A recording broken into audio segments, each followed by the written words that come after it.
मैं हूं ताजमहल का एक कारीगर। हाँ, जिसके हाथों ने उस मोहब्बत को पत्थर में तराशा। आज मैं तुम्हें सिर्फ एक इमारत की नहीं, बल्कि इन सफेद दीवारों में कैद दर्द, जुनून और राजों की कहानी सुनाने आया हूं। अगर सच सुनने की हिम्मत है तो इसे अंत तक जरूर सुनना। भारत के आगरा शहर में यमुना नदी के किनारे खड़ी एक ऐसी इमारत जिसे वक्त ने भी झुककर सलाम किया है। दुनिया इसे ताजमहल कहती है, लेकिन हमारे लिए यह सिर्फ एक मकबरा नहीं, बल्कि पत्थर में कैद एक चीख है, एक ऐसा आंसू जो 400 साल पहले गिरा था और आज भी सूखा नहीं है। यह कहानी शुरू होती है एक बादशाह से नहीं, बल्कि एक 15 साल के लड़के से, जिसका नाम था शाहजहां। उस दिन उसने पहली बार एक लड़की को देखा, मुमताज महल, और उसी पल उसने अपना दिल हार दिया। लेकिन हमें क्या पता था कि यह मोहब्बत एक दिन दुनिया की सबसे खूबसूरत और सबसे दर्दनाक इमारत को जन्म देगी। साल 1631, वह दिन जब मुमताज महल ने इस दुनिया को अलविदा कहा और उसी दिन एक बादशाह टूट गया। कहते हैं कि उस रात शाहजहां ने खुद को कमरे में बंद कर लिया था। 8 दिन तक ना खाना ना पानी, सिर्फ सन्नाटा और रोने की आवाजें। जब दरवाजा खुला तो एक बादशाह नहीं, बल्कि एक टूटा हुआ इंसान बाहर आया और उसी दिन एक फैसला लिया गया, एक ऐसा मकबरा बनेगा जो वक्त को भी चुनौती देगा। साल 1632 हमें बुलाया गया, दुनिया के हर कोने से, फारस, तुर्की, समरकंद और हिंदुस्तान के हर हिस्से से 20,000 से ज्यादा मजदूर, सैकड़ों कारीगर और हम सबके ऊपर एक ही जिम्मेदारी, एक ऐसा ख्वाब बनाना जो जन्नत जैसा हो। लेकिन सबसे बड़ी चुनौती क्या थी? जमीन।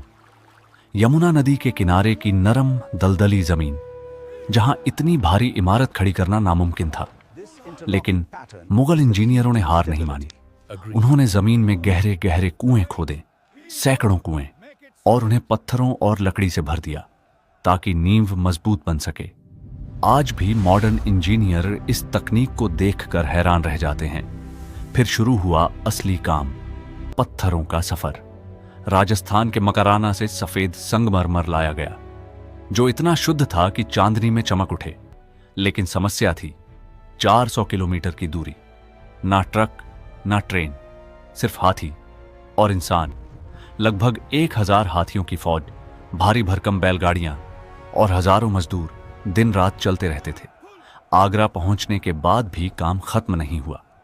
गुंबद तक पत्थर पहुंचाने के लिए 15 किलोमीटर लंबा मिट्टी का रैंप बनाया गया। हम उस पर धीरे धीरे पत्थर ऊपर ले जाते थे। कई बार लोग फिसल जाते, कई बार जान भी चली जाती, लेकिन काम नहीं रुका, क्योंकि यह सिर्फ इमारत नहीं थी, यह बादशाह का वादा था। लेकिन क्या तुम्हें पता है, ताजमहल सिर्फ सुंदर नहीं है, यह एक इल्यूजन है। जब तुम मुख्य द्वार से अंदर जाते हो तो यह छोटा दिखाई देता है, और जैसे जैसे तुम आगे बढ़ते हो यह बड़ा होता जाता है। यह हमारी आंखों को धोखा देने की कला थी। चारों मीनारें सीधी नहीं हैं, हल्की सी बाहर की तरफ झुकी हुई हैं, ताकि अगर भूकंप आए तो वे बाहर गिरें, मकबरे पर नहीं। यह सुंदरता के साथ साथ सुरक्षा का भी कमाल था। दीवारों पर जो फूल दिखते हैं वे पेंट नहीं हैं, वे पत्थर हैं।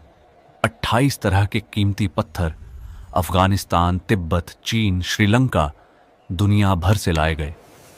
हम उन्हें संगमरमर में इतनी बारीकी से जड़ते थे कि लगता था जैसे फूल अभी खिल उठेंगे। लेकिन इस खूबसूरती के पीछे एक कड़वा सच भी था।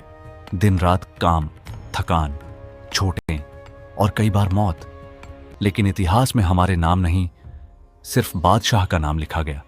फिर भी हमें गर्व था, क्योंकि हम कुछ ऐसा बना रहे थे जो अमर हो जाएगा। अब बात उस अफवाह की जिसे हर कोई सच मानता है। क्या हमारे हाथ काट दिए गए थे? नहीं, यह सच नहीं है। अगर ऐसा होता तो हम बाद में लाल किला और जामा मस्जिद कैसे बनाते? सच यह है कि हमसे एक वादा लिया गया था कि हम ऐसा काम कहीं और नहीं करेंगे, और बदले में हमें जिंदगी भर सुरक्षा दी गई। लेकिन कहानी यहीं खत्म नहीं होती। ताजमहल के नीचे 22 कमरे हैं, बंद कमरे, जिनके दरवाजों पर ताले लगे हैं। कोई नहीं जानता अंदर क्या है। कुछ लोग कहते हैं वहां राज छुपे हैं, कुछ कहते हैं वहां इतिहास दफन है और कुछ कहते हैं सच इतना खतरनाक है कि उसे छुपाना जरूरी है। साल 1657 ताजमहल लगभग पूरा हो चुका था, लेकिन मुगल सल्तनत में तूफान उठ चुका था। तख्त के लिए जंग, और इस बार दुश्मन कोई और नहीं बल्कि खुद का बेटा था, औरंगजेब। उसने अपने ही पिता को कैद कर लिया। आगरा के किले में एक ऐसे कमरे में जहां से सिर्फ एक चीज दिखाई देती थी, ताजमहल। कहते हैं शाहजहां हर दिन घंटों उसे देखते रहते थे। वही इमारत जो उन्होंने अपनी मोहब्बत के लिए बनाई थी, अब वही उनकी आखिरी याद बन गई थी। वक्त बीतता गया और एक दिन 1666 की ठंडी सुबह एक बादशाह ने आखिरी सांस ली। उसकी नजरें यमुना के उस पार थीं जहां उसकी मोहब्बत सो रही थी। आज जब तुम ताजमहल देखने जाते हो तो जो कब्रें तुम्हें दिखाई देती हैं वे असली नहीं हैं। असली कब्रें नीचे एक साधारण कमरे में हैं जहां ना हीरे हैं ना सोना, सिर्फ सन्नाटा है, क्योंकि मौत के बाद बादशाह और फकीर में कोई फर्क नहीं होता। लेकिन एक बात आज भी सवाल बनकर खड़ी है, क्या ताजमहल सिर्फ प्यार की निशानी है या यह एक ऐसी कहानी है जिसमें दर्द, राजनीति और बलिदान भी छुपा है? मैं हूं ताजमहल का कारीगर। मैंने इस जन्नत को अपने हाथों से बनाया, लेकिन इसकी हर दीवार में हमने अपना पसीना और कुछ ने अपनी जान भी छोड़ी।